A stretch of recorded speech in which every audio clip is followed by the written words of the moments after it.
오늘 거룩한 주일 주 앞에 나오신 모든 분들을 환영하고 축복합니다. 오늘 말씀을 함께 듣는 가운데 하나님의 놀라우신 은혜가 여러분들 가운데 함께 하시기를 간절히 소원합니다. 같은 예배이고 같은 말씀이어도 내가 들을 자세를 가지고 능동적으로 하나님 말씀을 듣는 것과 그 말씀을 흘려듣는 것과는 큰 차이가 있는 것을 다들 잘 알고 계실 것입니다.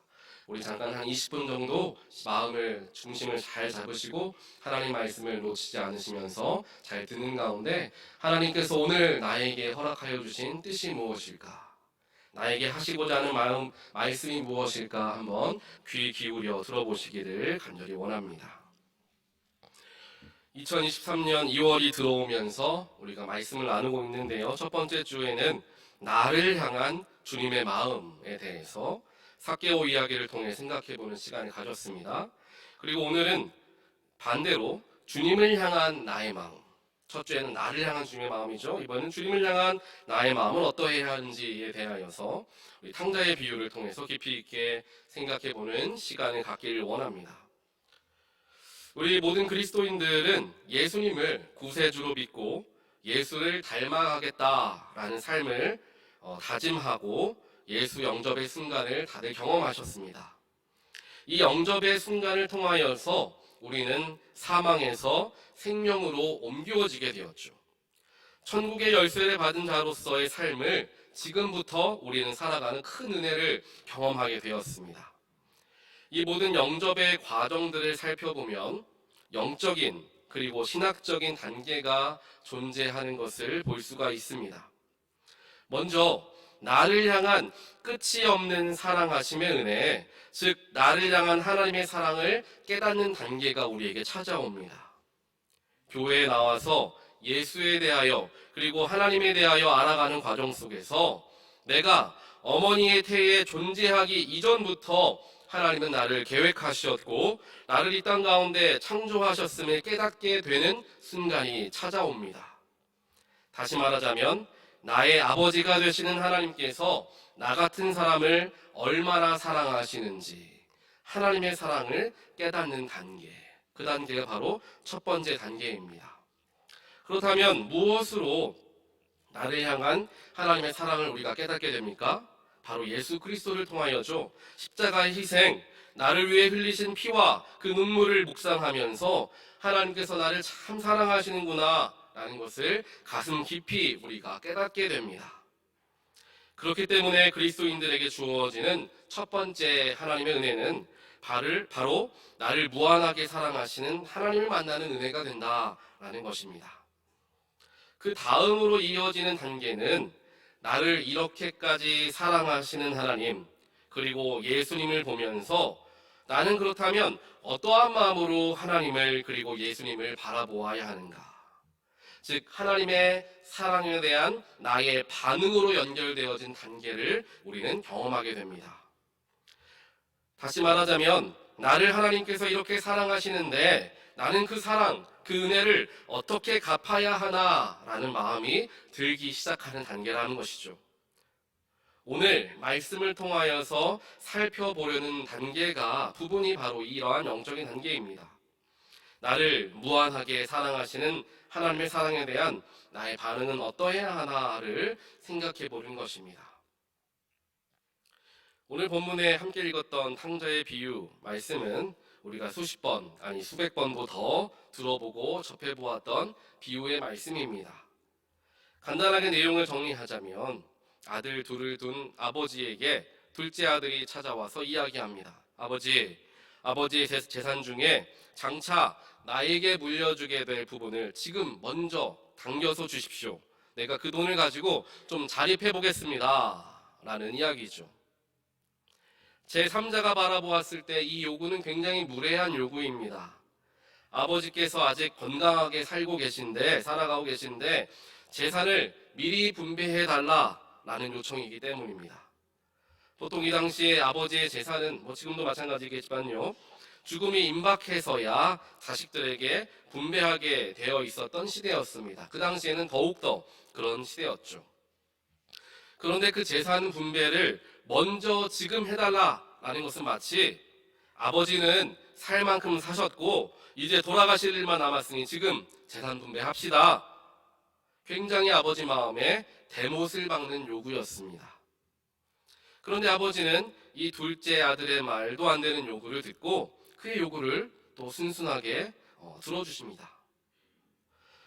성경에는 나와 있지 않지만 아마 아버지는 이 둘째 아들이 성숙해지기를 바랬던 것 같습니다.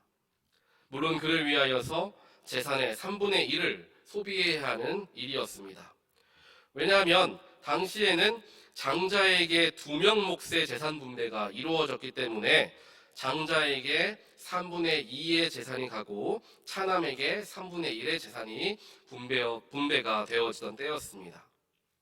아버지 입장에서도 전 재산의 3분의 1을 지금 이 순간에 사용하는 것이 쉬운 결정은 아니었을 것입니다.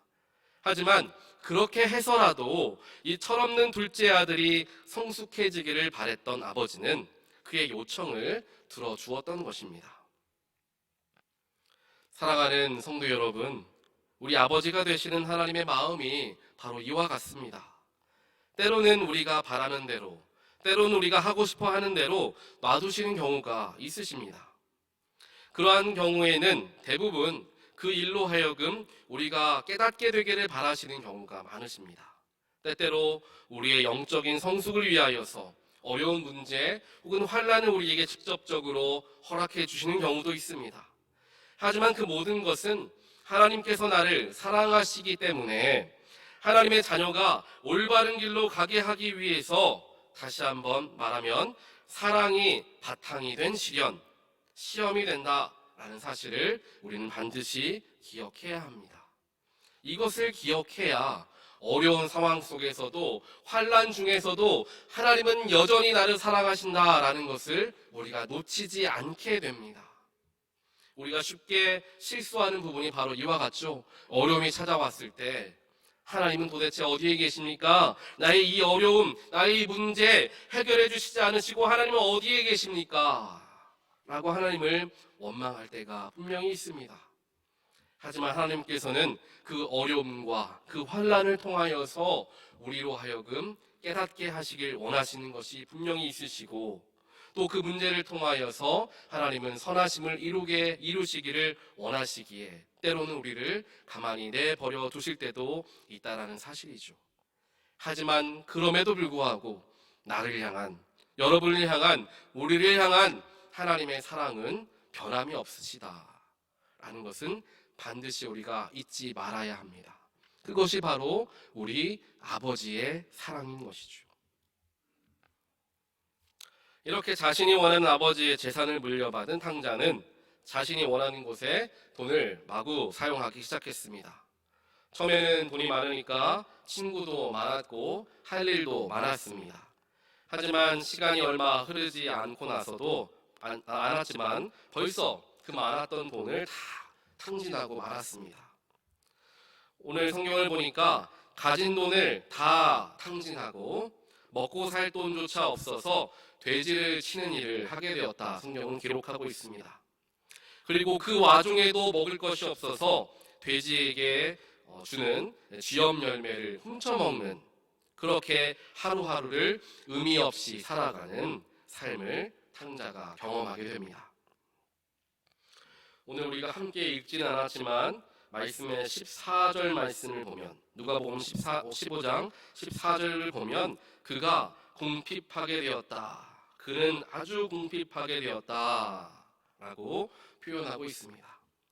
말씀에서 나오는 궁핍하다라는 단어의 의미는 탕자가 자신이 가진 모든 것을 다 잃고 재정적으로 궁핍하게 되었다라는 뜻만을 가지고 있는 단어가 아니라 재정적으로 더 나아가 심리적으로 모든 것이 궁핍하게 되었음을 뜻하고 있습니다. 우리의 삶도 마찬가지입니다.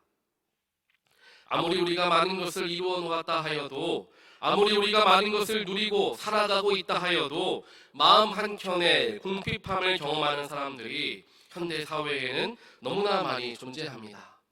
아마 이 자리에 앉아 계신 분들 중에서도 마음의 어디 한켠에 공허한 마음들, 궁핍한 마음들을 가지고 계신 분들이 분명히 계실 것입니다.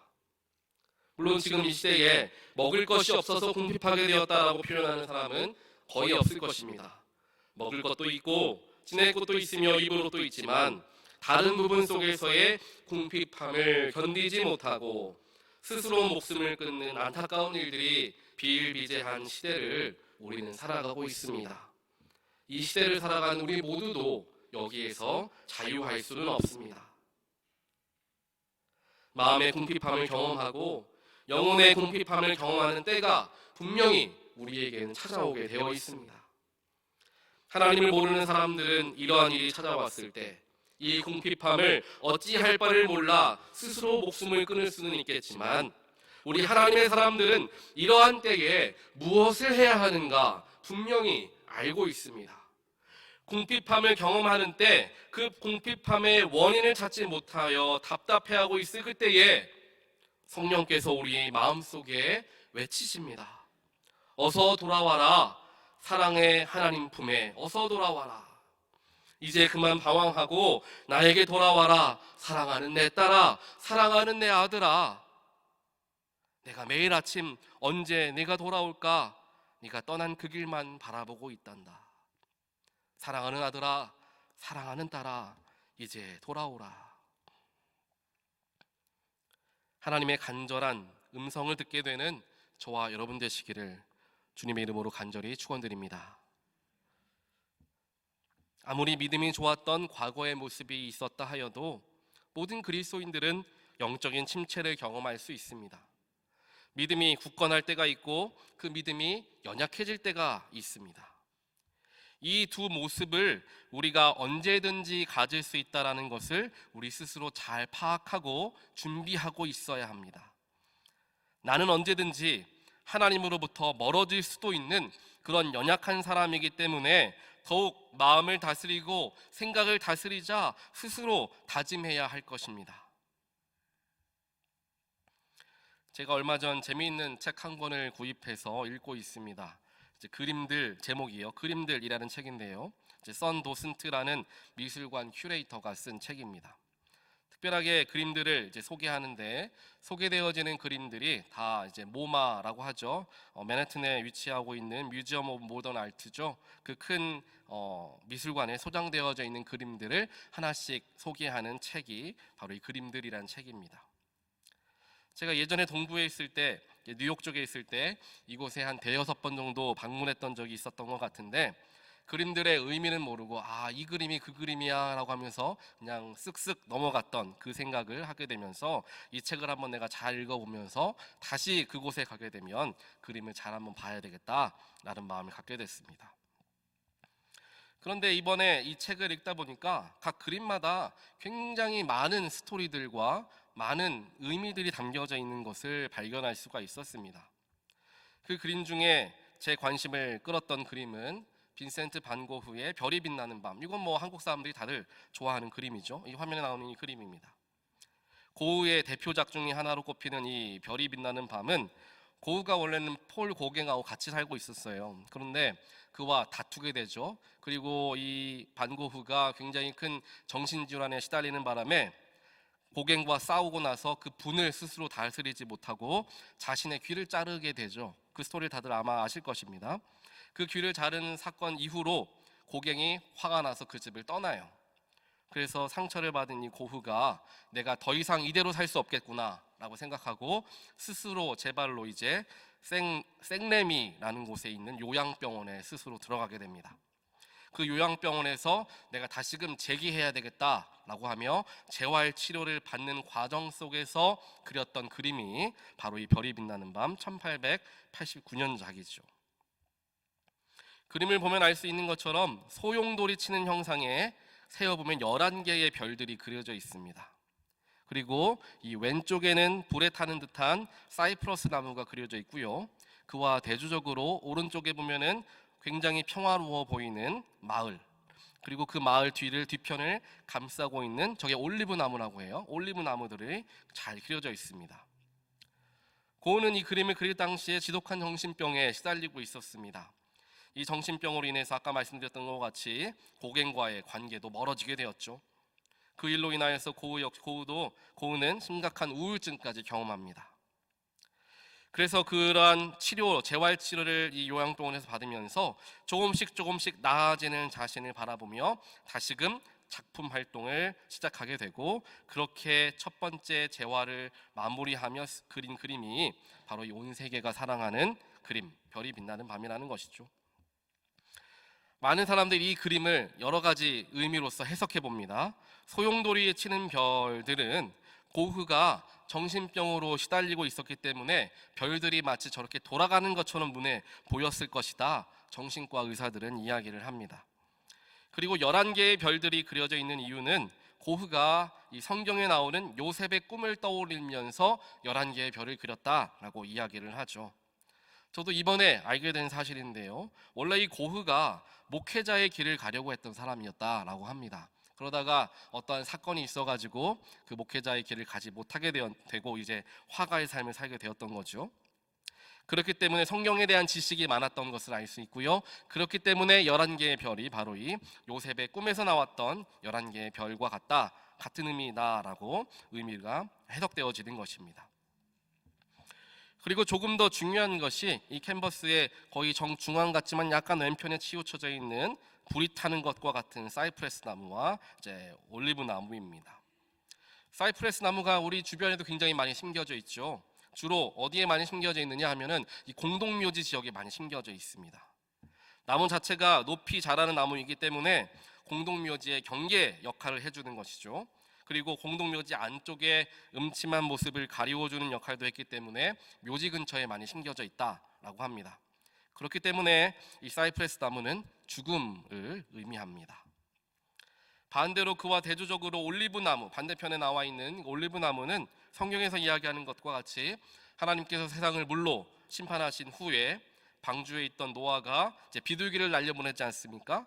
그때 마른 땅이 있는지 확인하기 위해서 비둘기를 날려보냈는데, 그때 비둘기가 올리브 나뭇가지를 입에 물고 돌아오는 장면이 성경에 기록되어 있죠. 그렇기 때문에 이 올리브 나무는 새로운 생명, 새로운 시작이라는 의미가 담겨져 있다는 것입니다.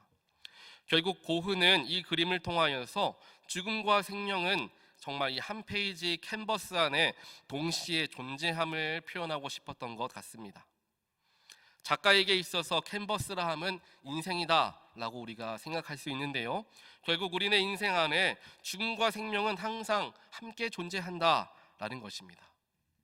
그리고 이 그림은 제가 묵상하면서 바라보면서 오늘 말씀을 함께 또 묵상하면서 이제 접합점을 찾았던 게, 그리고 우리 신앙인들은, 그리스도인들은 언제나 죽음과 생명 사이에 어딘가를 거느며 살아가고 있다라는 생각을 해보게 되었습니다.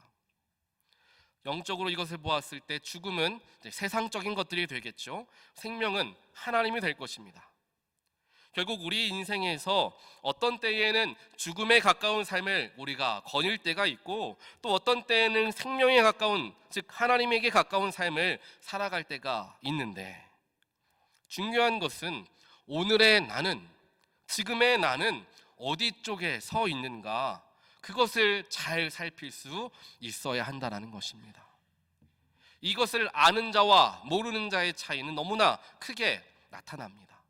죽음의 길로 가고 있는지도 모른 채 우리는 낭떠러지를 향하여 걸어가고 또 걸어갑니다.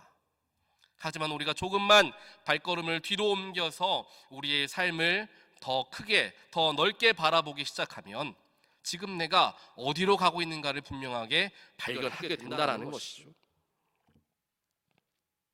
그것을 가장 극명하고도 절실하게 깨달을 수 있는 자리가 있는데요, 그 자리가 어디냐?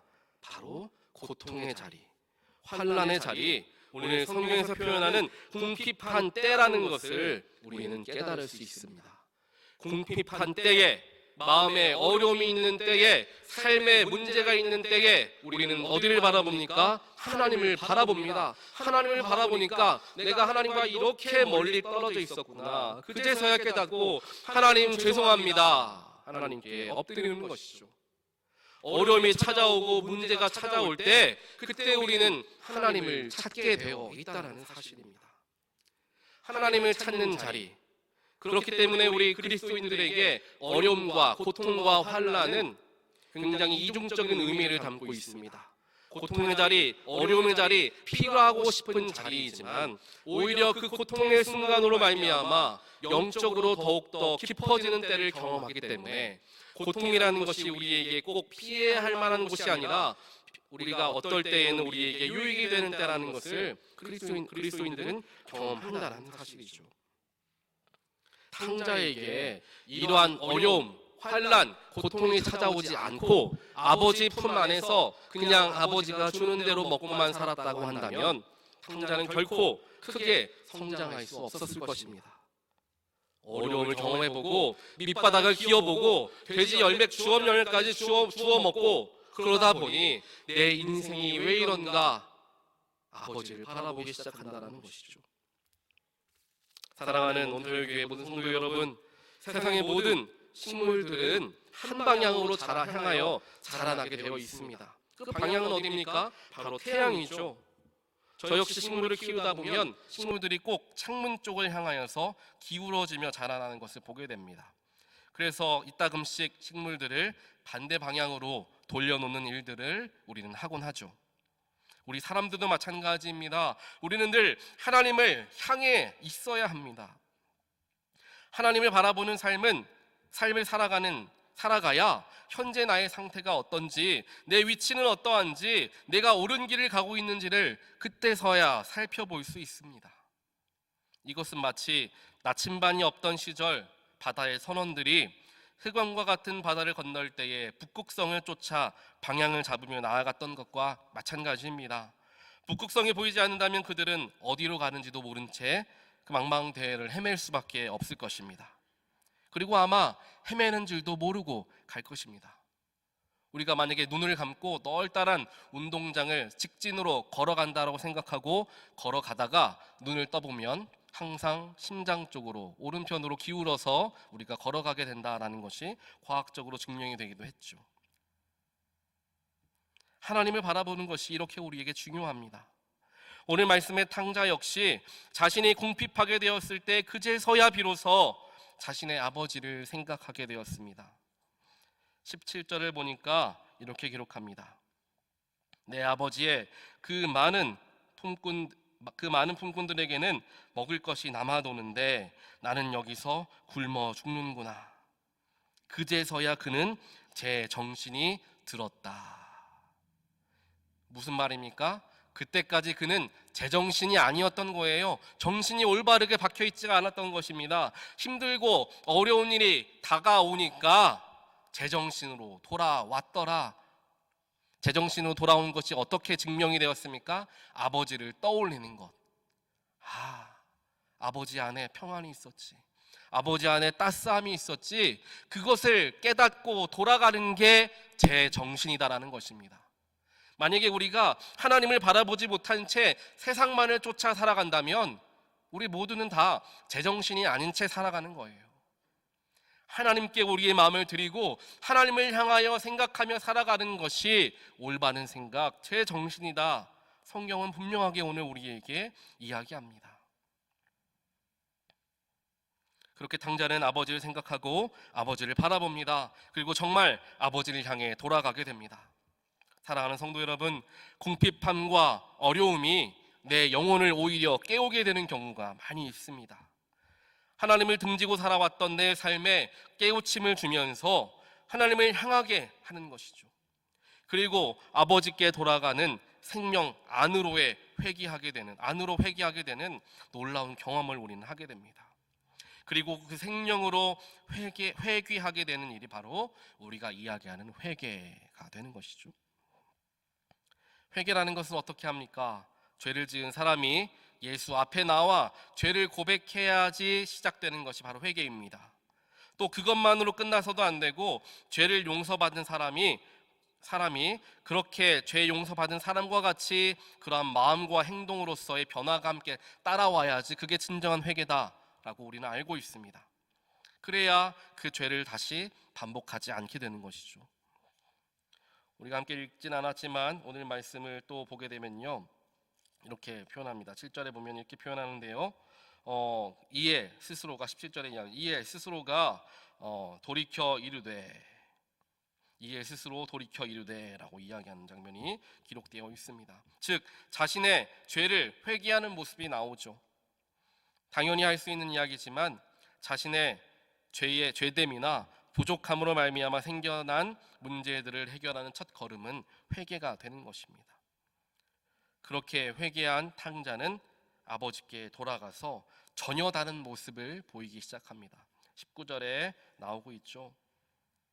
나는 더 이상 아버지의 아들이라고 불릴 자격이 없으니 나를 품꾼의 하나로 삼아 주십시오. 전혀 다른 고백을 하는 탕자의 회심한 모습을 우리는 보게 됩니다. 지금까지 자신에게 필요한 것을 아버지에게 달라고만 요구했던 아들이었습니다. 이번에도 마찬가지로 아버지, 제가 어떻게 한번 해보려고 했는데 잘 안 되네요. 제가 다시 집에 가서 살도록 해주십시오. 아버지에게 또 요구할 수도 있었을 것입니다. 하지만 탕자는 자신의 죄를 회개하고 회심함으로 인하여서 더 이상 달라고만 요구하는 아들이 아니라 자신을 드리는 아들로 변화되게 되었다. 회개가 바로 이것입니다. 이전까지는 나의 필요를 채워주십시오, 나의 어려움을 들어주십시오, 내 기도를 응답해 주십시오 라는 삶이었지만 예수의 사랑하심과 예수의 십자가를 바라보는 그 순간 내가 변화되어져서 고백되어지는 것은 하나님, 이렇게 부족한 나라도 하나님 받아주십시오, 나를 주님께 드립니다. 이것이 바로 우리에게서 나타나야 할 신앙의 고백이 될 줄 믿습니다. 죄로 인하여 멀어졌던 하나님과의 관계가 회복되어지는 출발선, 바로 회개이죠. 그 회개가 일어나게 되었을 때 우리는 하나님과 영적으로 연결되어지게 되고 첫 창조의 모습과 마찬가지로 하나님과 함께 거하는 삶이라는 큰 축복을 경험하게 됩니다. 그래서 그 순간에 신학적으로 New Creation, New Being이라고 표현을 합니다. 오늘 말씀에서 많은 물질을 가지고 있었던 아버지 곁에 탕자가 살았을 때에는 아무런 부족함이 없이 잘 살고 있었습니다. 그런데 문제가 언제 생겨납니까? 아버지를 떠난 순간부터 문제는 시작되었습니다. 아버지 안에 거할 때에는 많은 것을 누리고 평안하게 살았지만 아버지를 떠나니 문제가 시작되고 아버지와 멀어지니 오히려 좋은 것처럼 여겨졌지만 알고 보니 죽음과 사망의 길이었다라는 것이죠.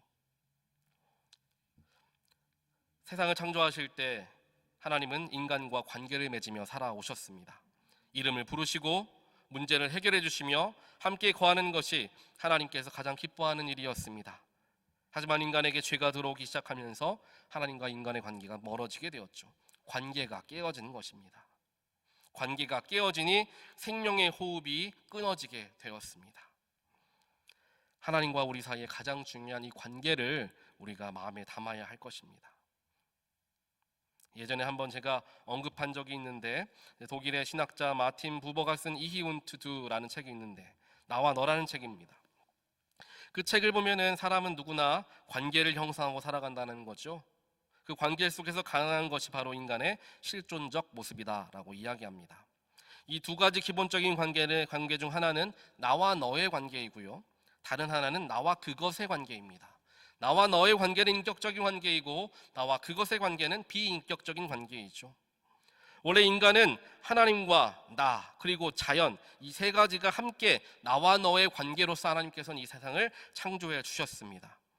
하지만 인간 가운데 죄가 들어오고 전적인 타락이 찾아오게 되니까 모든 것을 인간은 그것으로 변화시키고 말았던 것입니다. 자연도 그것, 하나님도 그것으로 바꾸어 놓고 말았던 것이죠. 인격적인 관계가 비인격적인 관계로 바뀌어지고 말았습니다. 하나님을 마치 나의 필요를 채워주는 분, 나를 도우시고 나에게 힘주시는 분으로만 생각한다면 하나님과 나와의 관계는 진정한 인격적인 관계라 말할 수 없습니다. 내가 하나님 안에 거하고 하나님이 내 안에 거하시는 관계에 서로 사랑으로 하나님은 나의 필요를 채워주시고 나는 그 은혜에 감사하여서 하나님 사역에 동참하는 관계, 이런 관계가 인격적인 관계가 되는 것이고 이런 관계 속에서만 건강한 신앙관이 우리 삶에 자리하게 됩니다. 마무리 짓겠습니다. 사랑하는 성도 여러분, 하나님에 대하여 단편적인 믿음을 갖는 것에 그치지 않고 더욱 나의 삶으로 하나님을 깊숙이 모시게 되는, 그래서 하나님의 바람이 나의 바람이 되고 나의 생각이 하나님의 생각과 맞닿아 있는 그런 놀라운 축복을 누리시는 모든 분들 되시기를 주님의 이름으로 간절히 축원드립니다. 우리 교회도 마찬가지입니다. 하나님께만 초점을 맞추고 하나님이 기뻐하시는 일에만 집중할 수 있는 그러한 신앙 공동체로서 나아갈 때에 그 교회가 생명 있는 교회이고 성령의 능력이 가득한 교회, 세상을 변화시키는 교회로 건강하게 성장하리라 믿습니다. 이를 위하여 함께 기도해 주시고 마음을 다하여 교회와 성도를 사랑해 주시기를 간절히 부탁드립니다. 함께 기도하겠습니다. 세상 그 무엇보다도 나를 사랑하시는 하나님, 오늘 이렇게 부족한 내가 주 앞에 앉았습니다. 부끄럽고 나약한 나의 모습 주님 아시는 줄 압니다. 탕자와 같이 주님으로부터 자꾸만 멀어지려는 나의 어리석음을 이 시간 회개합니다. 그럼에도 불구하고 사랑하는 아들이, 사랑하는 딸이 언제나 돌아올까 문 밖에 서서 기다리시는 그 하나님, 사랑하는 아들, 딸이 집으로 돌아오는 모습을 보고 신발을 신을 새도 없이 뛰어나와 안아주시고 입 맞춰주시는 용서의 사랑의 하나님이 나의 아버지가 되어주셔서 너무나 감사합니다. 하나님, 이 시간 우리에게 허락하여 주신 은혜와 그 축복을 결코 잊지 않게 하여 주시고 나에게 주어진 하나님의 은혜가 얼마나 깊고 놀라운지 늘 깨닫게 하여 주시옵소서. 하나님 안에 거하는 삶, 하나님을 향하여 성장하는 삶, 그러한 귀한 삶이 우리의 삶이 되어질 수 있도록 주여 축복하여 주시옵소서. 이 모든 말씀 예수 그리스도 이름으로 간절히 기도합니다.